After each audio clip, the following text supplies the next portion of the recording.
that I see that you're upset, I see that you're angry. Let's take a break. You can go for a walk. I would also like to go for a walk, and we will come back within 10 minutes. And if I'm saying 10 minutes to my adolescent, it means 10 minutes. So I would actually go back to the adolescent saying that, okay, I have taken my walk. Or if I need more time, I'm still going to go back after 10 minutes and tell them that I think I need 5 minutes more. Right. Then understand the emotions underlying the conversation. I see that I am angry. I see that you are upset.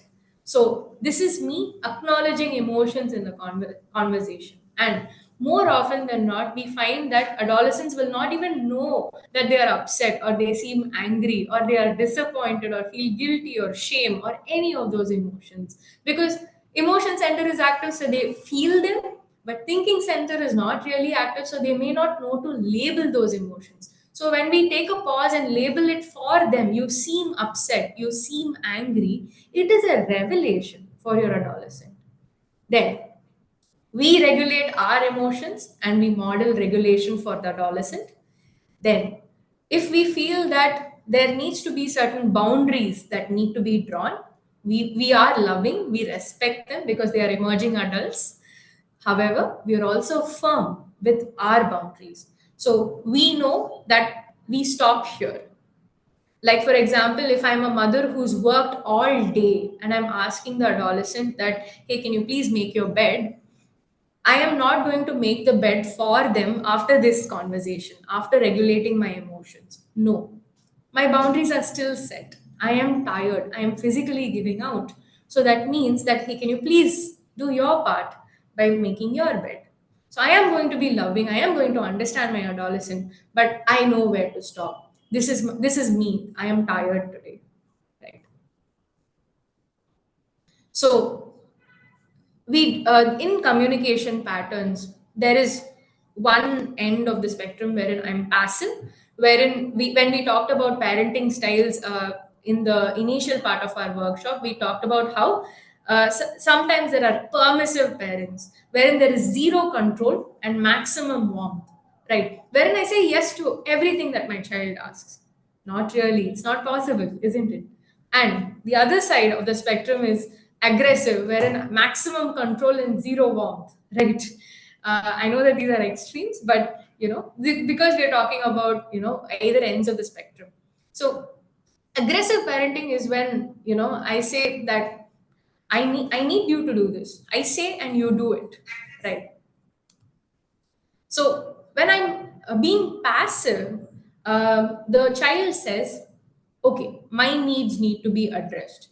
When I'm aggressive, the child says, okay, only your needs need to be addressed. However, we can maintain a balance by saying it's my needs and your needs.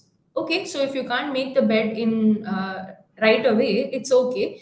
Can you do it in 15 minutes? So before we sit down for lunch, can you please make your bed? So at the end of the day, I'm not doing making the bed for the adolescent. The adolescent is still making the bed, but I'm giving them some time. So if they are upset or if they are angry, they can process it. I am holding space for it. However, that is still their chore at the end of the day, right? So when I am assertive in a conversation, I use a lot of I statements. So it seems that it seems like I am getting angry, so I'd like to take a break from this conversation.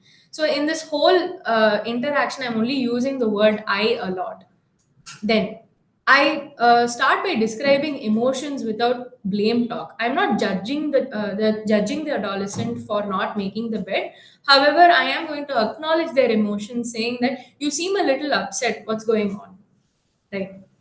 Then being mindful during the conversation, which is making the conversation about the situation and not about the past. Remember what you did last week, or remember what you did last month. No. Then, asserting boundaries and engaging in negotiation. Like I said, I know where to stop. This is my boundary, and I stop here. Let's say I'm tired, like I said, and my body is giving out. I have to take rest. This is where I stop. Please go ahead and finish this for me. You can take your own time to do that. So there is my need that is being solved, and their need that is being solved. So as I do this, I'm also empowering autonomy for the child, wherein, I am giving them independence, or I am allowing them to claim their independence while I negotiate. So while I am being the adult in the conversation and not the parent in the conversation, I am telling the child that this is where I stop, I have some boundaries. I am also empowering them to exert their boundaries because they are also emerging adults. So there is mutual respect in this. So one way that we can empower autonomy is by giving them choice. In one of the questions we had that, right, wherein we talked about, for a vacation, do I take my child's choices into mind? Yes, it would really help if we take an adolescent's choice into mind, instead of telling them that, oh, we are going to our native place during our summer holidays.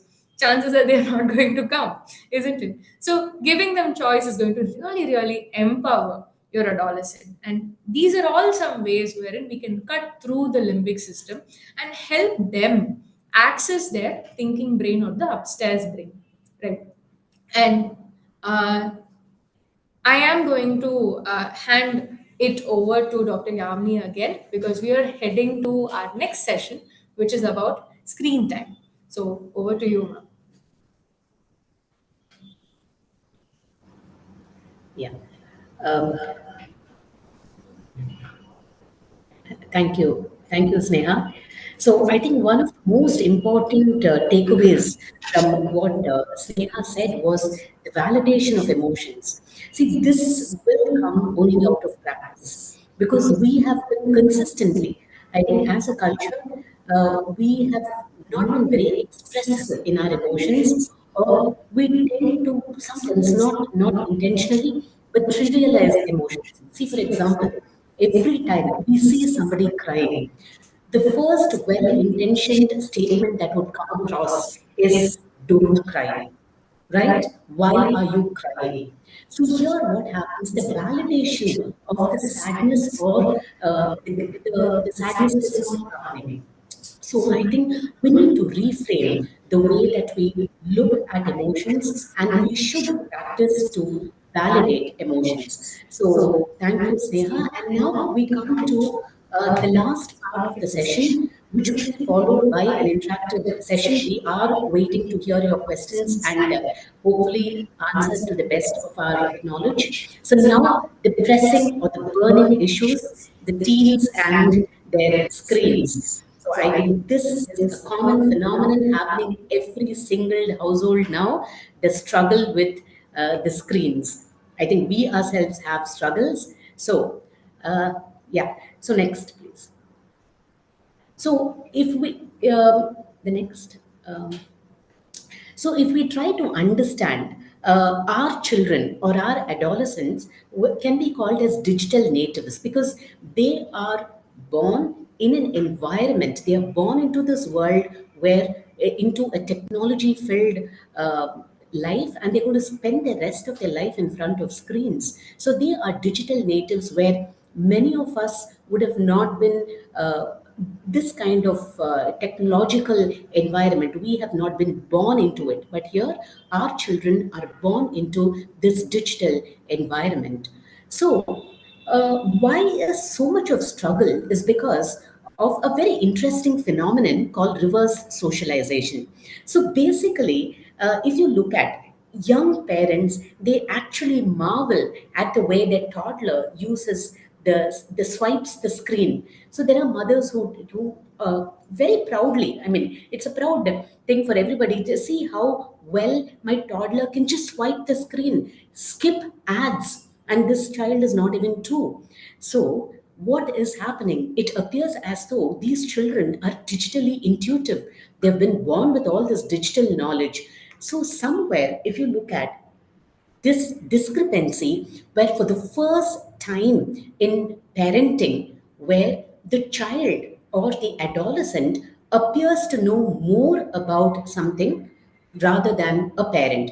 Many a times, or it's always been the norm, where the parents knew more and then we learned from parents. But now it is a reversal where children appear to have more digital knowledge and competence, and this reverse socialization is probably one of the factors in which why a lot of parents are struggling to deal with the digital use of their teens.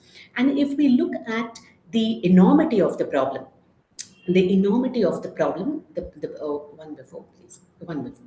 The enormity of the problem. See, I don't have to put up statistics because there are enough statistics to show to show or to know that yes, social media, gaming addictions, these are all true. In fact, compulsive video gaming has been included as a diagnosable a problem in the DSM-5. So, which is the Diagnostic and Statistical Manual, which is a classification of different disorders. So we know that the perils are true, the dangers are true. And if you look at a survey which says that about 90% of teenagers and 40% of children between 8 to 12 years are on social media. And this was a Maharashtra based survey which showed that for every 10 children, about 6 of them would spend more than 3 hours per day on social media. And 17% of this population said that the parents reported that the children spent more than 6 hours per day. So, what is the impact on their mental health? Again, there has been a lot of research to show that more than 3 hours of screen time or social media use among children and adolescents can increase the risk of mental health problems like anxiety, depression. So, I mean, the impact of long hours of social media, excessive screen time is well known. There are a lot of repercussions, say physically, also, the adolescent who spends a lot of time can have a lot of problems. So we are well aware because I think as parents, we've always been discussing about the impact. So we are well aware. Now, we just need to be aware of guidelines. So this is the Indian Academy of Pediatrics, which speaks about what are the screen time guidelines. So I'm sure many of you would be knowing, but just to reiterate the fact that under 2 years, no screen time exposure. So here, many a times, parents, we are called the mediators, digital mediators, because we are the ones who first introduce our children to media or to digital devices. So many a times, parents tend to show their iPads in order to feed their children. So, but actually, the recommendation is until 2 years of age, no exposure to screens. And between 2 to 5 years, a maximum 1 hour per day, but it's also going to come with other things which I'm going to tell you. And between 5 to 10 years, less than 2 hours per day. So, what are the recommendations for our children, the teenagers or the adolescents? So, between 10 to 8 years, 18 years of age, the Indian Academy of Pediatrics says that it doesn't set a screen time, but says that they should have at least 1 hour of outdoor physical activity, 8 to 9 hours of nighttime sleep, adequate time for schoolwork, for college work, peer interaction, family time, meal time. And if there is any compromise on the above, then there is a definite requirement for reduction of screen time. So these are guidelines. These are guidelines. So if you look at, is screen time the only thing that we should look at? Because many a times we as parents tend to focus hugely on the hours. Yes, it does have a huge impact. But apart from the screen time, I think it's important that we understand two very other important factors as well. The screen quality or the content which a child or adolescent is going to watch. So we need to see whether it is appropriate for age, is it educational, is it interactive. So looking into the quality of the content is also important. And another very, very important active parental strategy is called screen collaboration, where where mental health professionals have always said that co-viewing, just like now Sneha said, co-regulation is very important. Similarly, for digital use, co-viewing is very, very important. So it's important that when we watch video, we watch movies together, we watch a lot of content together, and then the parents kind of discuss about what they saw, listen to their adolescents' feedback. So, this co viewing is something which is very, very essential and which needs to be done. And I think it is very important for parents, just like how we are so keen on what diet to give our children. We are so meticulous about they having a balanced diet. Similarly, I think it's very important that we should start focusing on what is the media diet that we are going to give our children. So that media planning together as a family is again very important. So parents, do not focus only on screen time. Check out for the screen quality as well as screen collaboration. Yeah. So now, what we see is that everybody has the struggles with their teens to put down their phones. So, what are the best practices that we can do? So, that's called the digital mediation.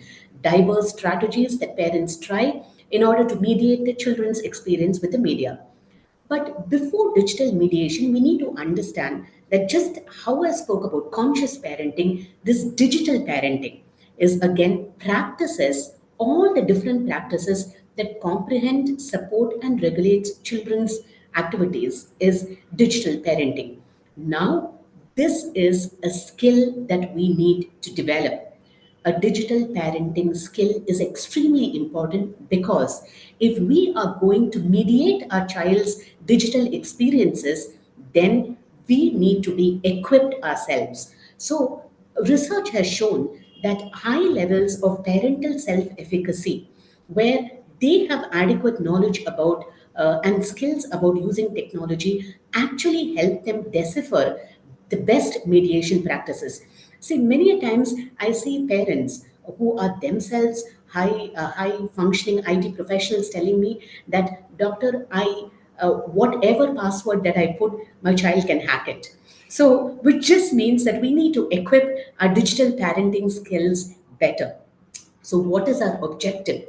Our objective is, when I say a digital parenting skill, it is just not about restricting the use of digital devices. No, it is about finding the right balance in maintaining real life and virtual bonds.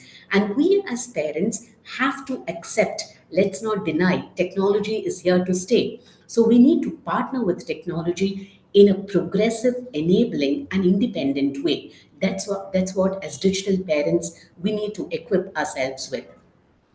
So, the most important is that we need to be a good digital role model. So, here I want to tell you a very interesting phenomenon, just like how we know interference. So, whenever we get dysregulated when somebody interferes when we are talking, or similarly, we need to understand this concept of technoference, which means when adolescents or children are trying to engage in a conversation with their parents, when the parents are busy looking at their phones. That is the concept called technoference. And again, research shows that parents who had high use of social media themselves, their children, because of the technoference, had a fourfold increase in rates of mental health problems. So it is so important to put your phones away while your children are interacting with you. So please understand the importance of technoference and how it has a real and a profound disabling impact on the child's mental health. So the best thing to do is start from yourself. So make sure that you're not looking at your phone while talking to your children. Model good tech behavior. So many a times, parents you and children, you have Instagram accounts where you follow each other. So what you do on social media is what reflects on the child's media use as well. So model kindness, good manners when using digital medium for communication. So children learn a lot by observing rather than by us telling them. So be good role model yourself. And then establish media free spaces. I think this is not an instruction for the teens only. I think all of us, we need to practice media free zones in our house. No phones while eating, no phones during dinner times, no phones in the bathroom. So I think it's very important that we establish media free spaces. The next, please. So, being a good role. Now, finally, we talk, as I said, we are important mediators. We are important mediators. So, what are the approaches that we use in order to restrict or to guide our child's media use or digital device use? Now, there are three different kinds of approaches. One we all know is called the restrictive mediation, where we impose time restrictions, where we impose technical restrictions. This is also important because for younger children, we need to use restrictive mediation. We need to have firm boundaries. And even as adolescents, we need to indulge in restrictive mediation. So, where even for smaller children, softwares where to prevent them against all these cyber crimes. So, restrictive mediation is one. But what is also evident is that we tend to use more of restrictive mediation when there are actually other types of mediation. The other is called the enabling mediation or the instructive mediation, where we actually discuss, we have a discussion about the content of a new app, how an app works. So this is discussing, talking about a particular media device is very important, and also we getting equipped and then explaining, or so this sort of interactive and instructive mediation is going to be more effective for adolescents. And the third, just like we said, the co-regulation, the co-use mediation, where it's important that you spend time together during digital media consumption. So these are different mediation strategies, and there is no single mediation. We might have to use a combination, and that combination, finding the right balance, is going to be the art and skill of every parent. So, yes. So before I think we've almost come to the end of the session, but I just want to take you through a few minutes, the next 5 minutes, about supportive parenting. Because if you would ask me, in my clinical practice, if you ask me what I'm commonly seeing is that yes, we all have single. Most of the families now has a single child, and here parents do their best in order to provide the best in all terms for their child. In that in that context, what happens is that I want you all to ponder and see: are we being a supportive parent, or are we being an overprotective parent? There is an important difference between this. So, if you see, the slides on the left are about overprotective parenting, but this is what I see in clinical practice, where parents indulge in over directing, doing a lot of hand holding. For example, I want to double check your essay one last time. So this might be a high school student or a college student, but here the parent is not able to let go. That becomes an overprotective parent, but that becomes detrimental. The right way, the way to support is that trust your children that they can do hard things. Give them the space and support. And another example of overprotective parenting is giving lots of reminders and warnings. See here, in my in my OP last week, there was the conflict between this parent and this college-going child. They were having this argument right in front of in my OP, so that I had to call and discuss what it is. See, the college student, he was having an exam the next week, and here the mother was constantly telling him that, would you remember to take your hall ticket? How this is the exam is 1 week later, so how can I remember? I think your father should come with you, or somebody should come with you. Otherwise, you would forget. So here, this college student was in a rage. So here, the parent, when I asked the parent why was the argument, she said, "Madam, otherwise he will not remember." So here, this is an example of overprotective parenting, giving lots of reminders and warnings. But what you actually can do, is enforce appropriate guidance. So you can ask, So so last time I think you forgot, if at all the person forgot. So you can say that last time you forgot. Do you have a plan now? How do you intend, or in what way do you want me to help? So that's an example of supportive parenting. So I just want you to understand. See, and then the next thing is the over. Yeah, another way of overprotection is overperfecting. So sometimes the parents usually say, "Doctor, I never worry about my child's grade." But what happens is if the child has got a B, they say they would have told the child what happened. You usually get A's. So here, this is a sign of overparenting because we are expecting a lot. So what you need to do is move on to the supportive parenting mode where you focus on progress. Like you can actually in that situation say that yes, the child was an A grader all the time. Now the grades have slipped. You can say, let's brainstorm ideas so that you can try next time. So things like that rather than trying to be over perfect. And we need to understand that slip ups can always occur. Another example is removing personal responsibility. I see parents doing this all the time.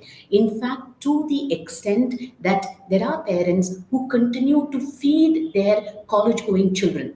Because no, I don't think he will eat otherwise, she will eat otherwise. So they actually feed. So, this actually removes any sort of personal responsibility. So, what we need to do is allow for natural consequences. See, if your college going child, adolescent did not eat and ends up hungry next day, if actually you made them endure that distress or you allow natural consequences, the boy wouldn't have been able to concentrate in class or so.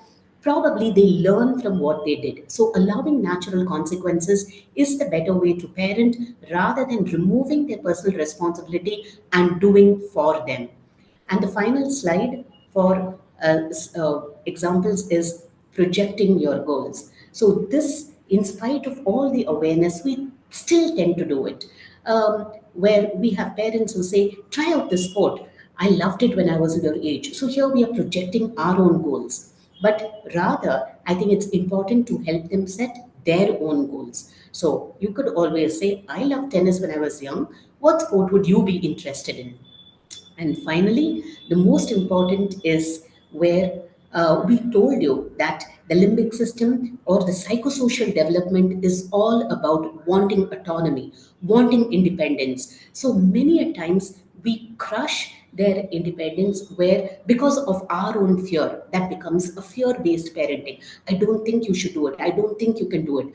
Rather than that, we need to foster responsible autonomy. So where you can say, yes, I trust you can do it, but tell me how you're going to do it. Let's discuss about it. So I see this fear-based parenting happening a lot, and I feel that all of us out there.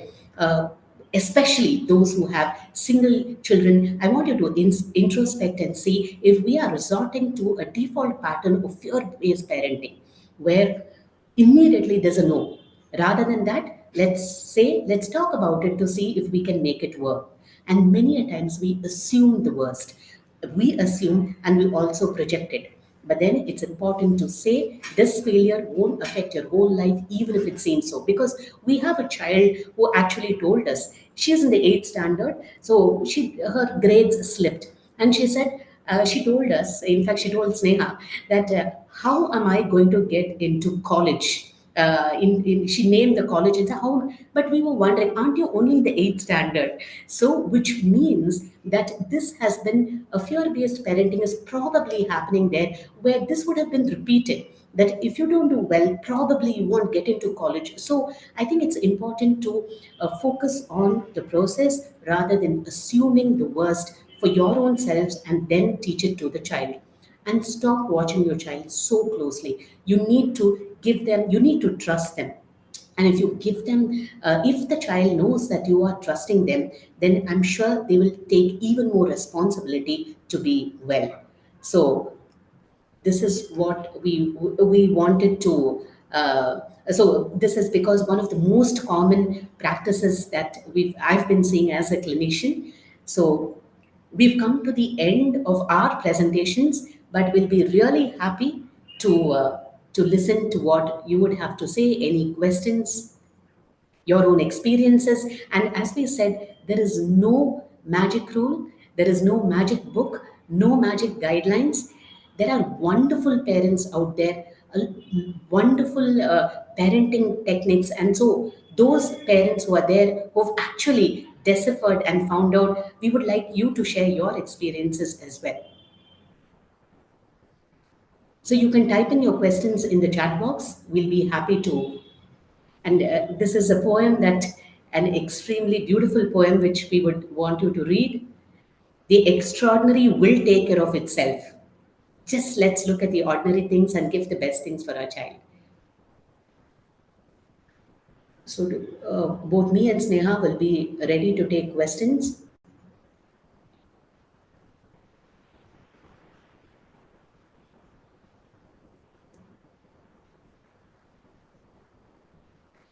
Okay. So, there was a question about sleep. Yeah, there was a question about the sleep time. Yes, this is going to be challenging. And we all know that sleep deprivation, even if we do not sleep for a night, the next day we become very irritable. Because ordinarily, there is research to show that one night of sleep deprivation can cause the limbic system to get activated by more than 60%. So we become very snappy. So just imagine adolescents. So if they don't sleep well, they're going to be more snappy. But I think this sleep hygiene is something, again, as parents, we should all also inculcate and reinforce. Going to bed early must be the new cool, because many a times we also take pride in saying, I pulled an all-nighter. So sleeping late might not be the right thing. So let's be a role model. And also, one of the recommendations for everybody is that 1 hour before our sleep time, we need to switch off our gadgets so that we allow the normal melatonin. This is the sleep hormone that is secreted. So, in order to allow that and for our natural sleep to set in, but many of us, we do the opposite, including our teenagers. If I don't get sleep, I look at my phones. That could further perpetuate the sleeplessness. So it's important for all the family to come up with this program that everybody sleeps early and no gadgets 1 hour before a sleep time. And daytime sleep does not make up for nighttime sleep. Let's go with the biological rhythms, and let's be role models for good sleep hygiene models as well.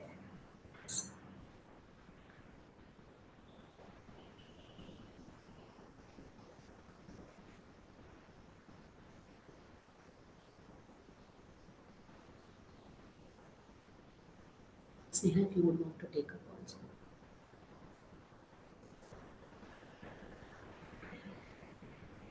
Good morning, madam. Okay. See, there was a very interesting question. I'll take this question. Sorry, I just lost. The parents of last generation did not follow many of the approaches discussed. Always wonder why it worked for us, but the same style is failing with today's kids. What are your thoughts? Absolutely. Our because we, as I said, everything has changed. Every single thing has changed. That's why the concept of digital natives. So they, what we also call as a screen generation. They are born behind screens, going to live behind screens forever. And this social connectivity. See, again, the at most when we were children were that we could look at magazines, we could look at TV, and we were socially connected. Or the trunk call that we made, the IST that we made. But now, just look at the amount of social connectivity. Our children or we can talk to anybody in any part of the globe. Now, if you have to ask, actually, our brain is not evolved to handle this kind of social connectivity, is not handled, it's not developed enough to handle this information overload. So now, when the world has changed so much, then our parenting on how we need to guide our children to navigate through this complex world, I think that needs to change as well. That's why traditional methods of parenting might not work.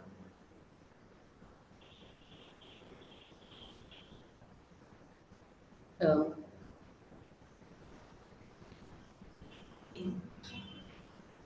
My child does not eat before going to the exam. How can I help her? Okay, so I think this is a very, very common question, and we get upset that the child is not eating. But actually, what happens is that our adrenalines, our adrenal system is all pumping. There's so much of none of us would be able to eat before an exam. That's the truth. That's the truth because the anxiety is predominant. There are a lot of children who say we experience nausea, we experience vomiting. I do not want, I will throw up, mommy. Please do not give me anything. But again, this is an indication of perform. The anxiety is something again we need to acknowledge. So let's validate that the child might be anxious. That's a real exam coming up. So we also need to know how to cater to the anxiety and not expecting that the child should eat a complete breakfast. So we need to see whether we can still provide nourishment but not on regular days. So and also how to calm down so that when the anxiety goes down, the child or the your teenager might be in a better state to eat. If your heart is if there is palpitations, if there are all these queasy sensations in your stomach, nobody would want to eat. So it's important to learn how to calm them uh, and then look at the nourishment part. Yeah. Okay. I'll just take a question. Yes.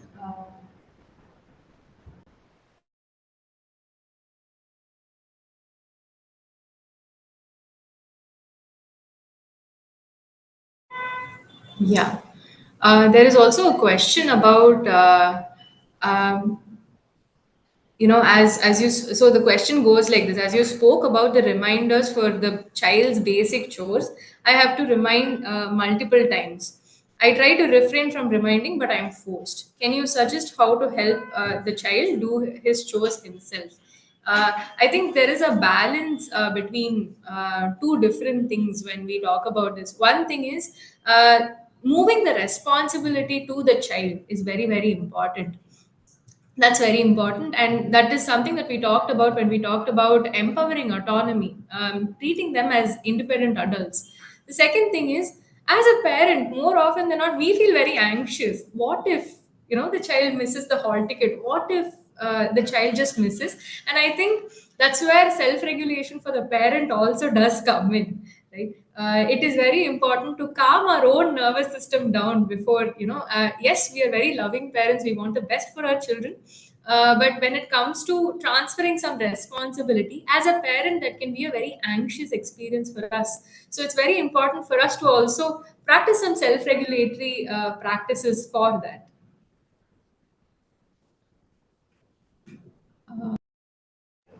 Yes, There is another question yeah, that the says, anxiety. I'll take this question, which says, my son imagines he has anxiety disorder since he Googled his day to day difficulties in Google.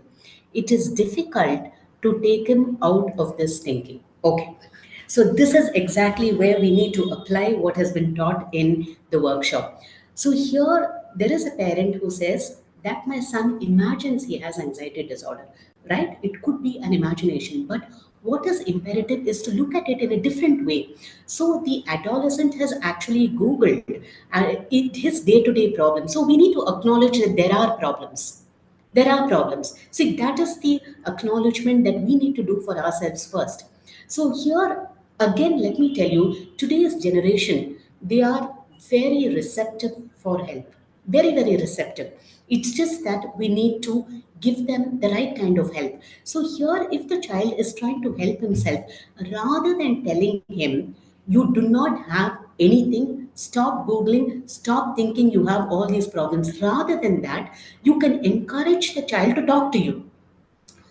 So look at the problem. Let the child explain to you what his actual problems are, what made him think he has an anxiety issue. So if we are able to understand, then ask, then probably as a parent you'll be able to guide on what next to do.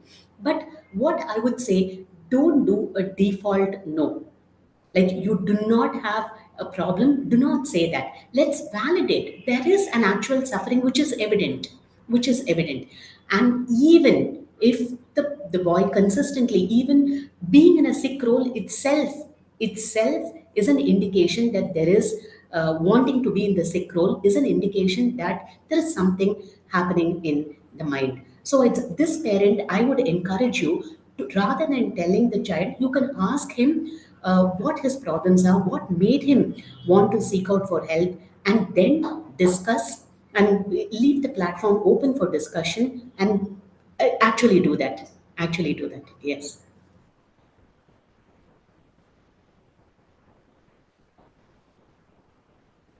Yes, sir.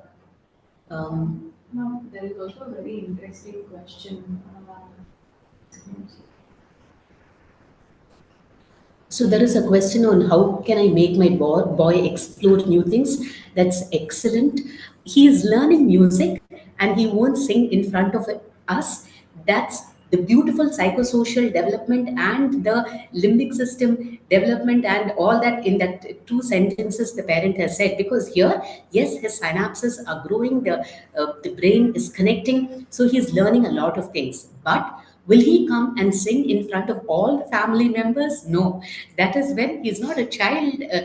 This is the usual, the shyness, where this is again the normal part of development. So many times, I think this is where it's a pride of the parent. So they would want the child or the boy, or especially if it's a teenager, comes and sing in front of atta, mama, sing or perform. But we forget that he's a teenager who's very conscious about his sense of self identity. So he might not be the same child who'd like performing. So we need to understand that it is anxiety provoking. He is more self conscious. So that's validating. Validation should happen there.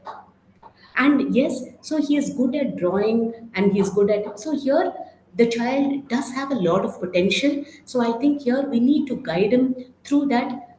Probably what we need to do is that, rather than, we always say this, rather than being the sage on the stage where we constantly give advice, we need to be the guide on the side, where we'll say, okay, let's do this, let's do that. So you watch this artist, so let's go see that show together. Do you want to so let's create opportunities, let's guide them through that. Uh, there is a really interesting question. More than handling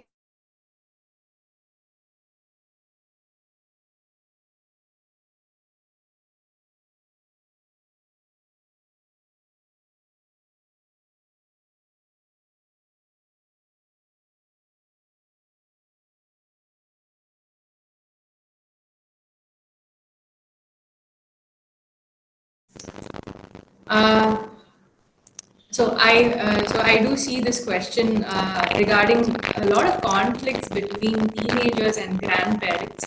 There is a rule in therapy when we talk about parenting. The one rule is consistency. So for very young children, we enforce consistency to an extent that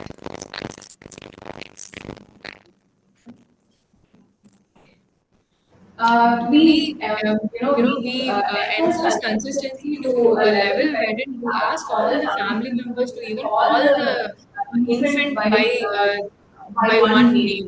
So So it it is is not not okay okay to to call call the the infant infant even even by by, some some people people call call it him pet pet names, names, and and some some people people call by their original names. So we enforce consistency to that extent. So for adolescents, it must be very confusing when some rules are thrown by grandparents and some rules are thrown by parents, right? So it's almost like we give a ball to the adolescent. One person says play cricket with it, and the other person says play football with it, right? So it's very important to come together as a family to talk about some agreed upon rules before we communicate it to the adolescent, because they're already very confused, right?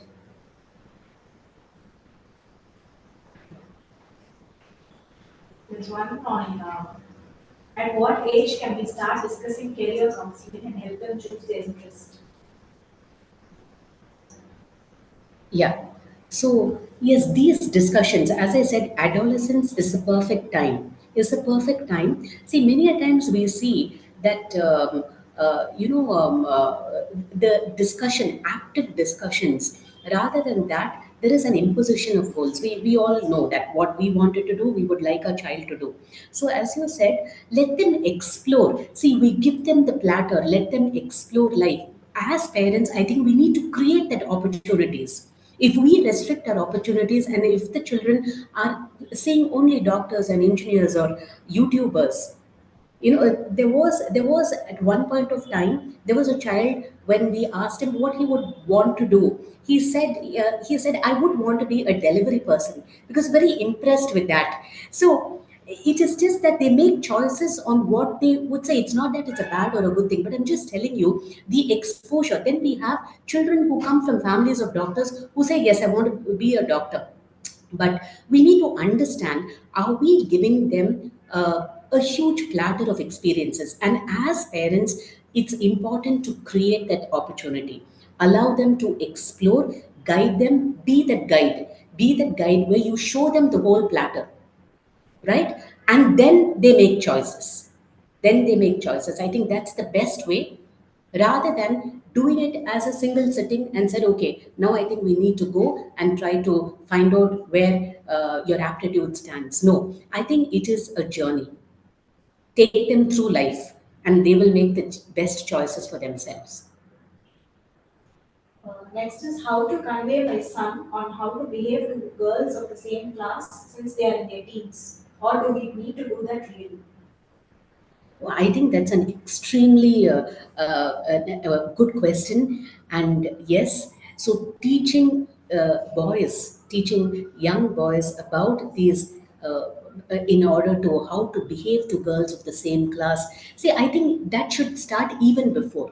Even before it should start, where the gender sensitivity, how do we talk, how do we respect, it is not a particular age, but I think it should start very early in childhood. And again, as I said, rather than we telling, it is more a learned behavior, how the mother is treated by the father at home, how the sister is treated. So when he looks at women being treated in a particular way, I'm sure this child is also going to foster the same behaviors. So that's very, very important, where we become role models, and at every opportunity. So the teachable moments is what I would want all parents. See, life throws a lot of opportunities for us to discuss, for us to teach.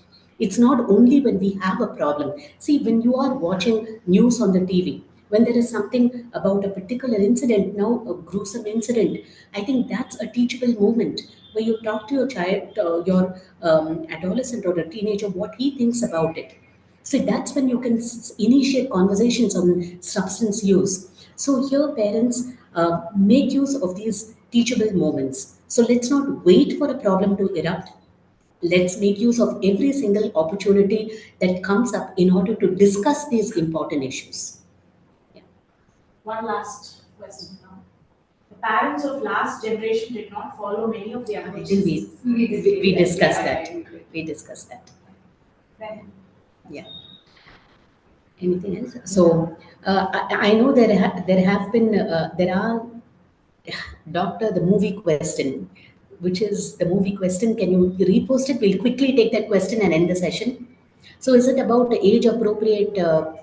Okay, yeah. So, again, what I see is that when children become teenagers, that's when we start thinking about age appropriate movies. Are we, even before adolescence, are we taking them to age appropriate movies? Are we taking them? So that's very, very important, because so that should start even before. That is something. And here, I think it's more about, again, the different strategies that we have to, we already spoke about. Yes, it is detrimental. More of violence, more of sexual content. The young brain is not designed to handle all that. And there is research to show that it causes a desensitization, where they carry out all these violent, but later they also aggressive behaviors are learned. So it is very important. You need to choose from the mediation strategies. Restrictive mediation, yes, but has to be enforced for a very early age. And also important, where you have the stressful environment in the family, so that the child is able, they don't do it on the slide, they're able to discuss with the parents. So yes, we need to use the different strategies. Let's see what best works for your child. You'll have to choose it from that. So I thank all I thank all the participants. Yes, there is a lot of questions that are still waiting to be answered, but we'll see on how we can do it. And we would also want to thank you for your active participation. And we would like to send out a thank you note where we'll also send you a little bit of an emotional regulation strategies, just a handout where you can revise, you can go through and be the best parent that you are striving to. So thank you for your active participation. Sneha, you can also. Yes, I I think think one one conclusion conclusion that that that that I I would would like like to to give give to to this this very very interactive interactive workshop workshop is is every every behavior behavior is is communication. communication. I I think think that's that's our our takeaway takeaway message. message. If If you you do do notice notice a a behavior, behavior, please please open open communication communication channels channels, to discuss discuss about about it it instead instead of of having having restrictions restrictions like like Dr. Dr. Yamin Yamin was was also also talking talking about. about. So So I I think think opening opening communication communication channels channels is is the the key key to to also also regulate regulate a a little little better. better. So So with with that, that, I I think think I I thank thank everybody everybody for for being being really, really, really really interactive interactive today. today. It It was was such such a a you you don't don't feel feel like like it's it's a a Sunday Sunday morning morning at at all. all. I I think think it it was was a a really, really, really really nice nice experience experience for for the the both both of of us us as as well. well. Thank you.